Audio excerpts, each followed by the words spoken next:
It's time to soothe, groove, and move those hidden innuendos. Hello, and welcome to the program. First time I decided to date someone significantly younger than me, 37. And we spent maybe 6 or 7 weeks, very short period, long enough, however, to decide, okay, let's see where this might go. I kind of caught some feelings for him fairly quickly, which was a little unnerving. But the problem was that I felt like I was constantly going after him and he's unavailable. Communicatively, I'd go to voicemail. I'd text hours and hours and hours, maybe not even till the next day. I would send the little messages throughout the day. I'm thinking of you. And when I voiced how it made me feel when I didn't hear from him, he was dismissive of my feelings, and it devalued my feelings. Yeah, you're feeling inadequate. Yeah. And so he works a lot. I work a lot. Sure. I work 7 days a week. My job never ends. I manage people, I manage a team, and I manage a multifamily portfolio, and that type of stuff never ends. So I understand better than most what it's like to be busy throughout the day. And I have 2 kids too. So adds on. So you're fucking busy. Yeah. But if you're in my life and I've decided that I want to spend time with you, you're going to know, because it takes 15 seconds to let somebody know throughout your busy day that you're thinking about them. And that matters. Yeah. I mean, whether you're a man or a woman, we all want to feel that the person that we're giving our time and our heart to is thinking about us. It means everything. Yeah. It's a nice gesture, right? When you get a text or call or voice. Yeah. So I just started to get a weird vibe, like something's not quite right. He would always come to my house. I would never, ever have been to his house. Did you ever ask him, hey, can I come over tonight? Because I have properties where he lives, supposedly. Yeah. What was his excuse, though? I'm not going to be, or I'll just come to your house, kind of, I just was like, oh, and that's fine. Whatever. I'm comfortable in my house. I love my home. Right. Come to my home. It's fine. And so I got this impression that I was out of sight, out of mind when we weren't together. But when we were together, it was special. Yeah. It was quality time. But he works and travels. And I think, when you start to see someone, I feel like there's this sheer transparent level of trust that you're just kind of given. Right. But it's vulnerable. And in those first few weeks, it won't take very much to tarnish that trust. And if it's communication, if you're not getting what you want from that other person communicatively, you may have to cut the umbilical cord. I mean, I can't roll like that. I've been down that road with poor communication. I already know I'm not going to do that again. So I was like, let me try to find some things out about this man. And my niece is very good at social media. She was like, give me his name. I'll find him. Nowhere. Couldn't find this person. We're talking Google search, Facebook, everything. Okay. All things. She was like, well, this isn't a good sign. This is a red flag. And how'd you meet him again? On Upward. What's that? Upward is a Christian dating app. Okay. And so I would think find a quality person there, yeah, right? You're hoping. So I just was like, okay, something's off. I mean, I've never been to his house. He's never invited me to his house. He's always going to his family's home somewhere in the I don't know, Victorville or Mount. I don't even know. Okay. And so when I tried to talk to him about it, he was defensive or he was dismissive. It was never, I'm sorry. I should have called you. I should have texted you back. It was like, you're one of those. You need me to check in with you 6 times a day for you to feel loved. What? I'm just like, okay. What do you mean, one of those? What does that mean? Oh, no. I was like, I don't need those things, but I'm going to give those things to you. Yeah. If you guys are dating or if you guys are trying to be exclusive, and there's nothing wrong with the simple text, hey, how are you? How's your day going? How is that? Why is he being so combative? Or it was just crickets. Oh, how long? How long were these crickets? We're talking like a day. Let's say I would text him on a Monday morning. I wouldn't hear back from him maybe until Tuesday. Oh my gosh. Or 10:30 on Monday night. I mean, How hard is it? If you're busy, that's fine. Me too. Yeah. I understand. But it just takes a second.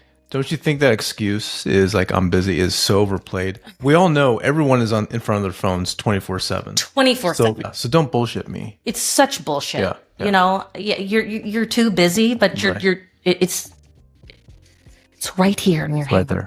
You see me coming into the phone. I'm right there. You see me texting you. You see me call you. You send me a voicemail.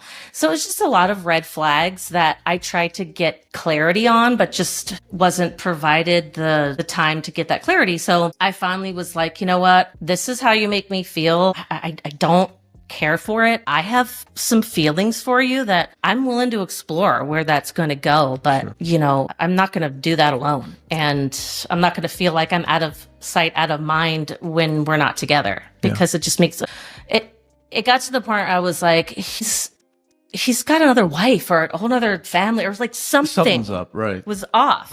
So I cut it off, and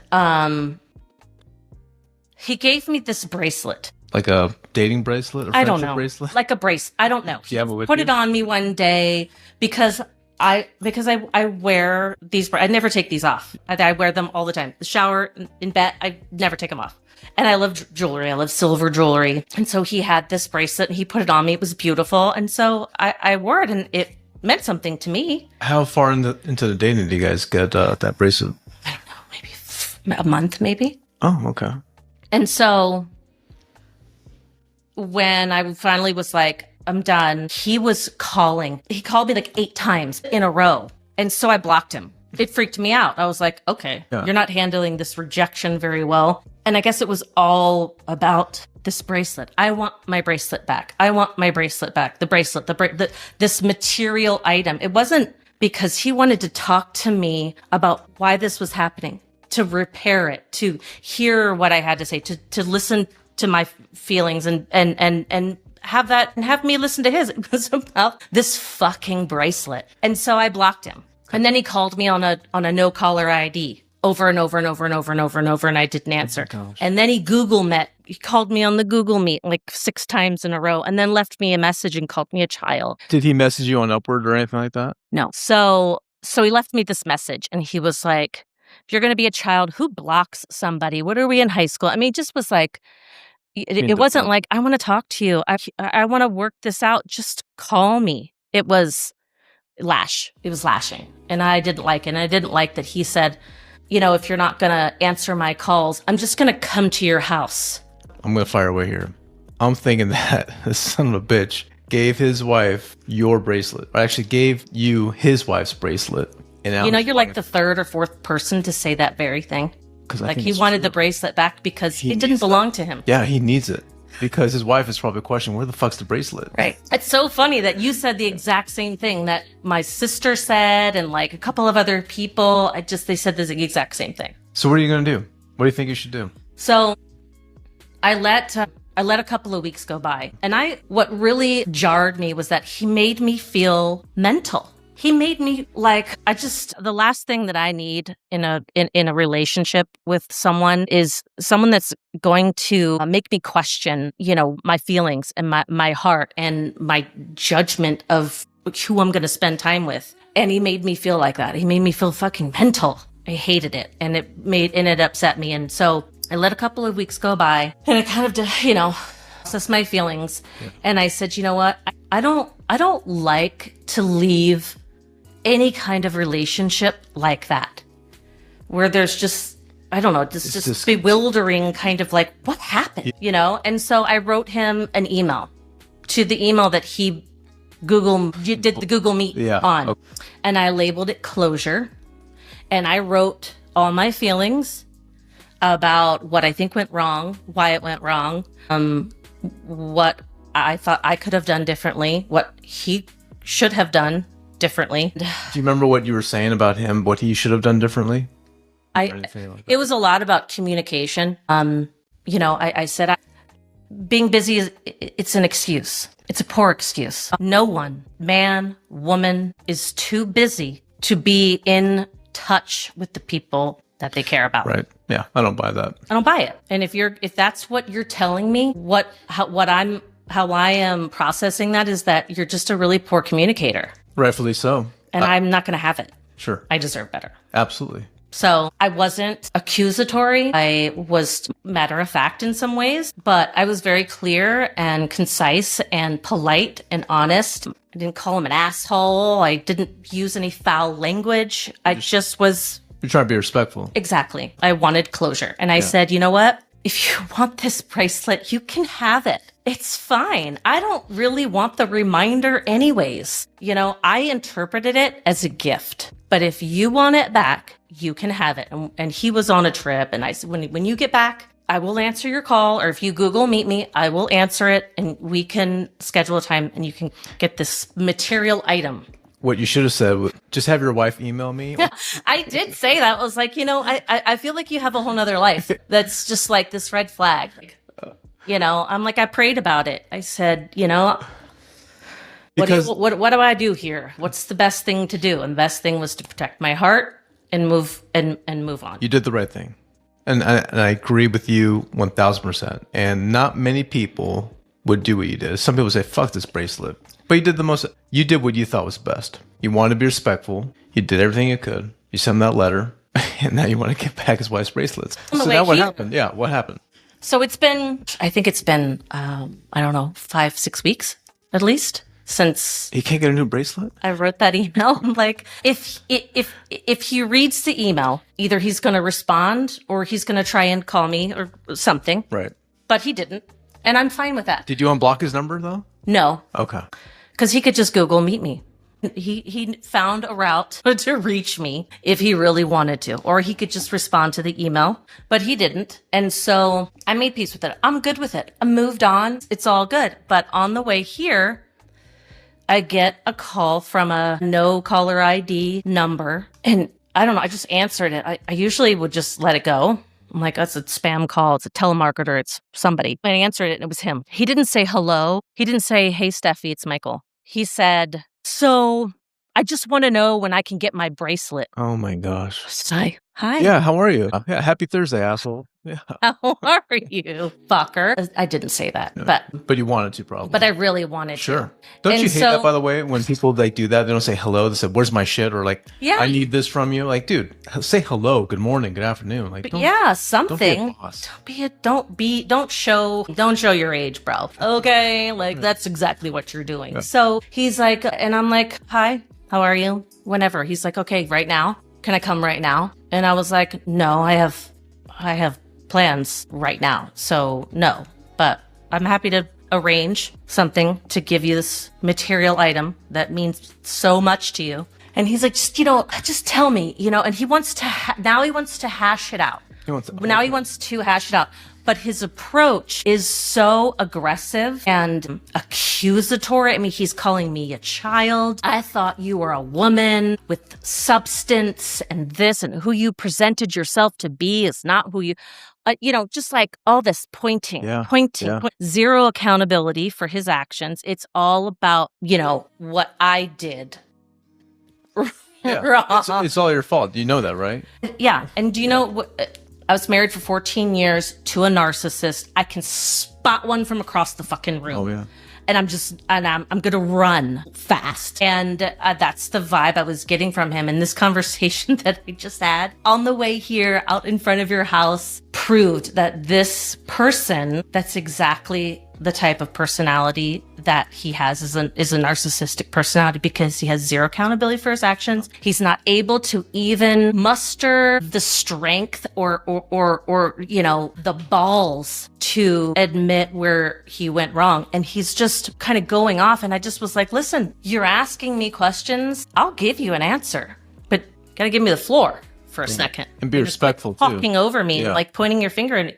So I told him, I said, listen, I cut things off with you for a couple of reasons. One, I was giving and giving and giving, and I wasn't getting what I deserve in return. I had red flags because of your poor communication and your excuses that you're busy. And he's interjecting. He's cutting me off. And I'm like, you want an answer, right? You want an explanation? I'm not shy or scared to give it to you. Maybe you'll learn something for the next one. And he's like, yeah, maybe I will learn. Maybe you can give me some insight on who I decide to give my valuable time to next. Just like she said, yeah, your wife or your girlfriend. What is it though? Like, do you think this conversation would not have taken place? Would he have approached it more eloquently, like a real man? I don't think that it's not in his genes. I don't think that he's built like that. He's not.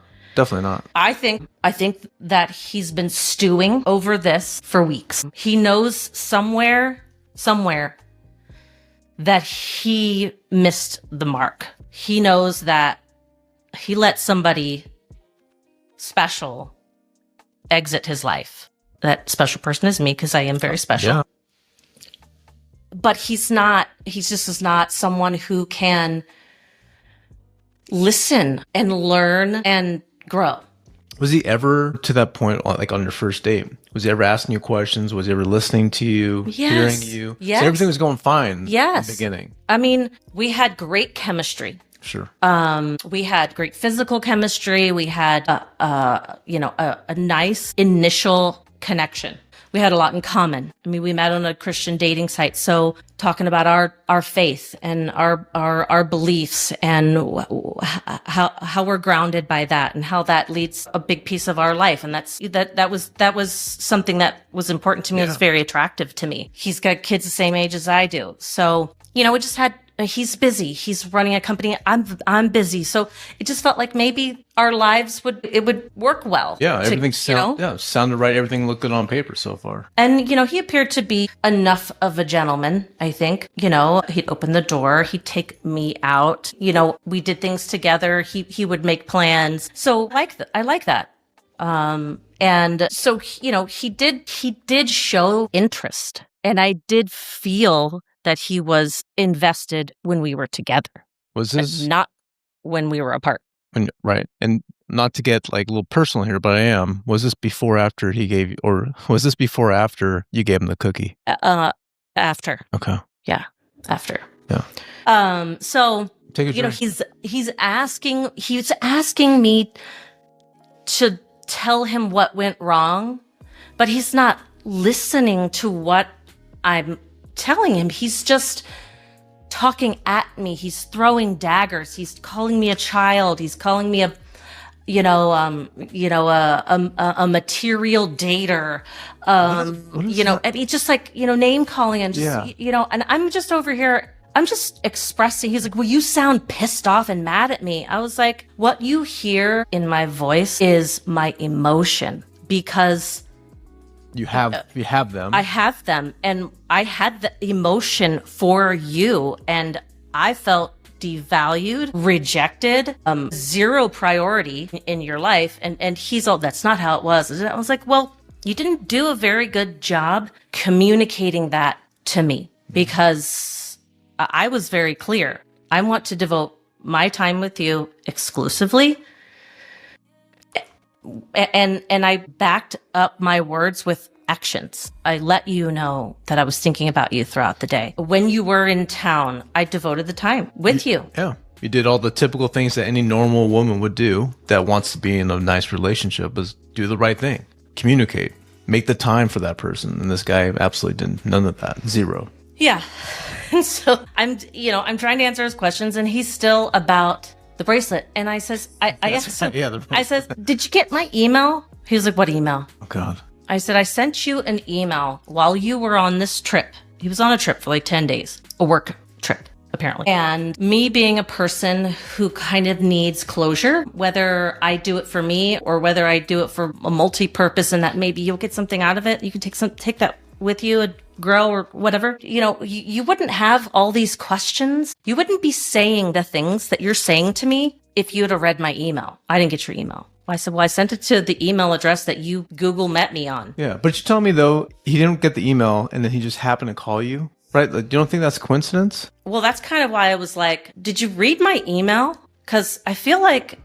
something tells me he did. I think he was playing dumb. He's like, oh, I'm going to look it up. I'm like, well, I mean, it's an email. Do you just not check your email at all? Like, who doesn't check their email? What kind of guy is this? I don't know. Dude, you are just digging deep.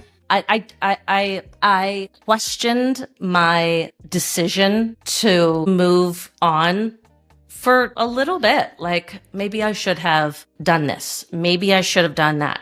Maybe I should have given this time, or, questioning. I think you've done Maybe all I should have been more understanding that he didn't have time. But then I was like, let me check myself. That's the thing, though. That's what happens, is that these types of people, and women included, by the way, these types of people want you to think, wait a minute, is it me? Am I the one who's the fool? Am I the one who's not doing the right thing? Make you question yourself. Exactly. You question yourself. That's what they do. They are pros. So I'm glad that didn't get to you, by the way. Yeah. Go ahead. Yeah. So then, it's just the conversation is getting a little negative. Even after I said, I'm not upset with you. What you hear is my emotion, because at one point I did have feelings for you, but I don't anymore. I have closure. I've made peace with it. I've moved on. Right. And I said, I think you should maybe dig in your email, search closure, and I bet you'll find it. Yeah. And maybe that will give you something that you need, because it gave me what I needed. And since I didn't hear from you after sending that, it was just even more reason or proof that I made the right choice to just move forward. I mean, him threatening to come to my house, what if my children were there? He never met my kids. Yeah. Let's talk about that. To put cameras around my apartment. Shit. Not because I felt like he was going to come to my house. Oh my God. I put cameras up so I could catch him if he were to come there and try and do something stupid. See, that is the most heinous thing for a man to threaten a woman. When it comes to that, that doesn't make you a man. That makes you, like you said, a fucking boy. No man should ever threaten a woman, especially when they're saying, I'm going to come to your house, knowing that they have children. Yeah. And you have children the same age also, so I told him, I said, I have an appointment. I'm actually here. I'm standing out in front and I need to go. And he says, are you seeing someone? Are you dating someone now? Because I'd really like to see you and talk to you in person. He said that. And I said, yeah, I am seeing somebody, and I've moved on. But if you want to schedule a time to get together, and he cut me off. He was like, I mean, is this what you do? Is this what you do? You're like a material dater. You just let men take you out and buy you stuff, and then you just throw them to the curb and then move on to the next thing. And then he has the audacity to say, do I need to get tested? This fucking guy. I said, you know what? Do what you fucking want. I'm not going to continue this fucking conversation with you if you're going to be rude, hurtful, and disrespectful, and you're going to throw that. Like, that's something that you got to work with. Go. He was like, I'm going to, yeah, that answers my question. I'm going to go fucking get tested. And then I said, go ahead. I gotta go. He says, and then he says, you're a fucking whore. Whatever, bitch, you're a fucking whore. Wow. And hung up the phone. He sounds very schizo to me. Very schizo. You think he doesn't like it when a woman puts him in his place, calls him on his shit, and he does not have an accountable bone in his body, obviously. And he's 37. I guess he's got some growing up to do. But so what do you think you're going to do? What do you think the outcome is for you to do to end this bizarre catastrophe? Hey, send me your address. Yeah. I'll mail you your stupid fucking bracelet. Yeah. Don't pick it up. I'll put a postage stamp on it that you got to pay for it upon delivery. Certified mail. You'll pay for it. Now we're talking. See, that's the shit I'm talking about. But he shook me. Yeah, I think anyone. I got here. I was shaking. Yeah, I saw that. You're still a little bit shaken up. I've come a long way in accepting bits and pieces of who I am for what it is. I'm not perfect. I don't strive for perfection either. I accept every bit of who I am and all the pieces that may need a little work. And I hope that this person is going to love me for all those pieces, and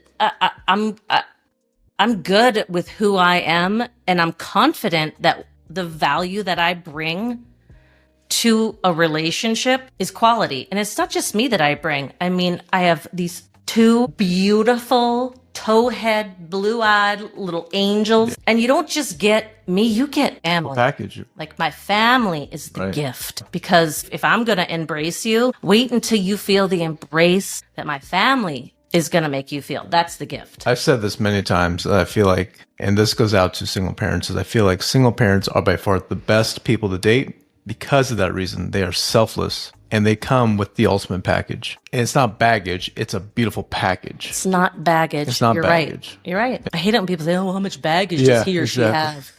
I don't know. He got like 7 pieces of baggage. But it's not baggage.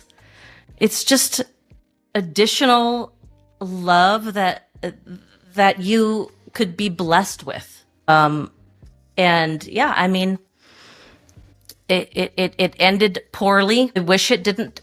I don't like to have romantic relationships, professional relationships, friendships end poorly. Sure. I don't think anyone does. I don't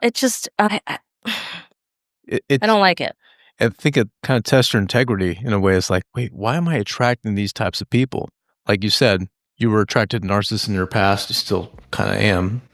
I guess. Kind of like magnetic in a way. I feel like a lot of women are too. I think we all are. In disguise, there's just some type of magnetic energy that happens to attract those types of people. Yeah.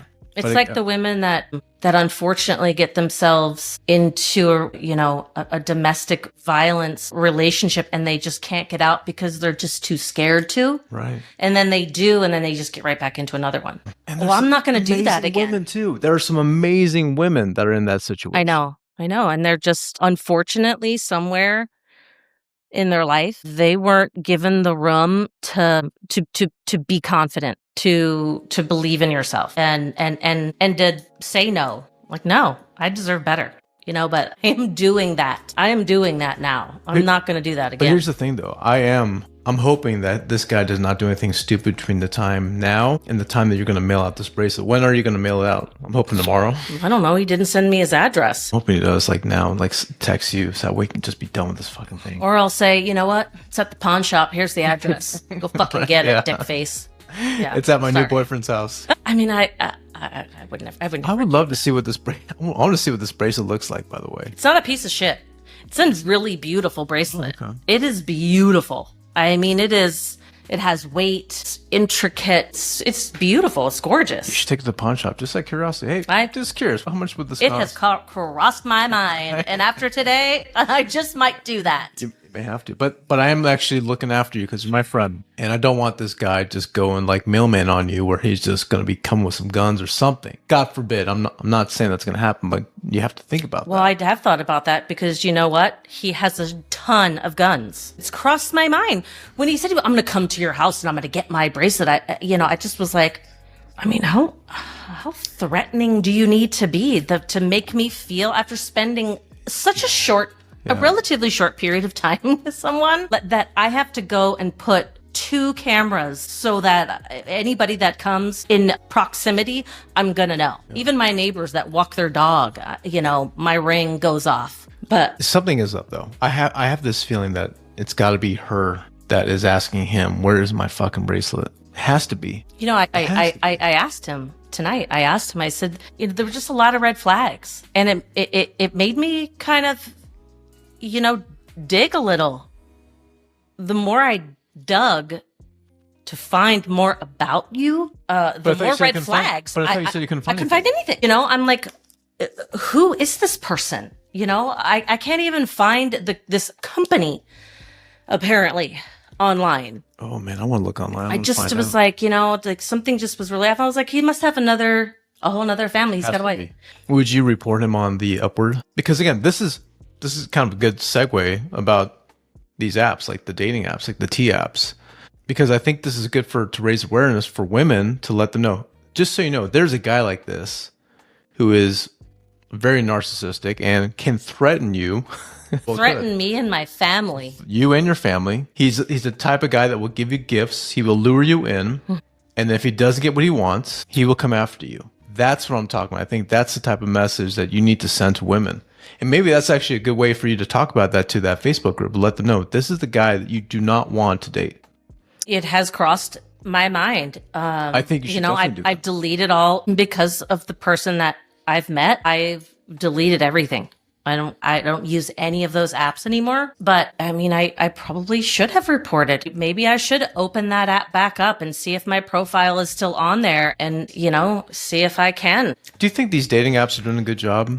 When you think about it, they're really doing a great job of doing thorough background checks because they're not doing it. They're not doing any background all they're checks. doing is verifying identity. Like, just want to verify your identity to make sure that you are a real person. Facebook dating is not verifying jack shit. Do anything. What dating app is verifying anything? Because even Upward, I got on Upward because I'm a Catholic and because I would think that if people who are going to go to the length of setting up this type of profile, it's not just Facebook where you load some pictures and you say something about yourself. I mean, this is a little bit more in depth. And it's not cheap either. Oh, you pay a premium. I mean, you can do it for free, but you don't get anything out of it. If you don't pay for it, you don't see who likes you. You can't respond to anybody who likes you. You have to like someone and they have to like you back to even... You got to pay to play. Yeah, exactly. Yeah. And so I did. I was like, all right, I'll buy in for, a month or two. I'll buy in.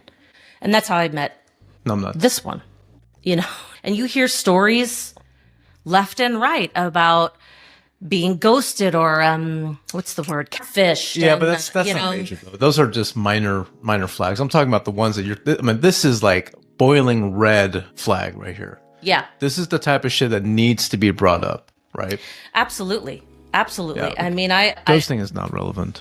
Yeah, I know. I mean, people can portray themselves to be something on a dating app just to look better, the filters and the way that you describe yourself and all that mess. And then you meet them and they're like, you're not 6'4", you're 4'6". Okay. Yeah, that doesn't matter. It's when it's these men or women. It's both of us. We're both equals. Yeah, we all play the part. Both guilty, for sure. And it's when you meet someone that you think is of quality and has substance and you have a connection with it, you feel like, okay, finally something good, and then this happens. But that's the thing. This is the trend. Is everything is great, everything goes up, and all of a sudden it bell curves all the way down to where you're like, wait, what just happened here? Yeah, it's a 360. Like, why is this person abusive? Why is this person a fucking drunk? How Christian is that of you? You know what I mean? And again, I'm not trying to get religious here, but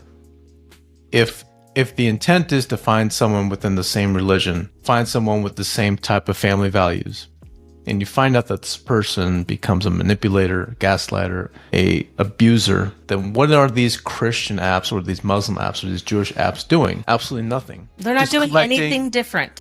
A wallet. Right. They're just marketing themselves to they're playing on the innocent, thinking that the believer is going to buy in to our app because we're gonna make you believe that we have a more quality group of people. And that's exactly what I thought. Are you feeling a little better now? Yeah. Good. Yeah, it's empty. It was very good. I'm glad. Yeah. I tell you what, next time, once you come back, between now and we'll say 3 months, if you find no one between now and 3 months, I'm going to put you on this fucking pedestal here. I'm going to show, seriously, I do that a lot.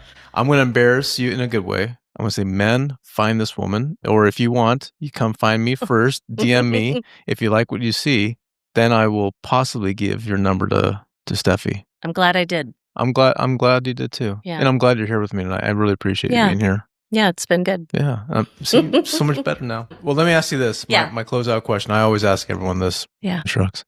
If there is a song that helps you soothe a groove of move on your good or bad days, what's the name of that song? Especially after tonight. Well, every day when I get home, I mean, not only am I halfway through the door, like I told you, ripping off my work clothes and getting into something more comfortable, but simultaneously, I'm asking Alexa to play me music. And I think if somebody asks me, what do you want? Like if a man asks me, what do you want? I'll ask you, what do you want? I would say, I want to be loved like a country song. Ooh, yeah. I want to love like a country song.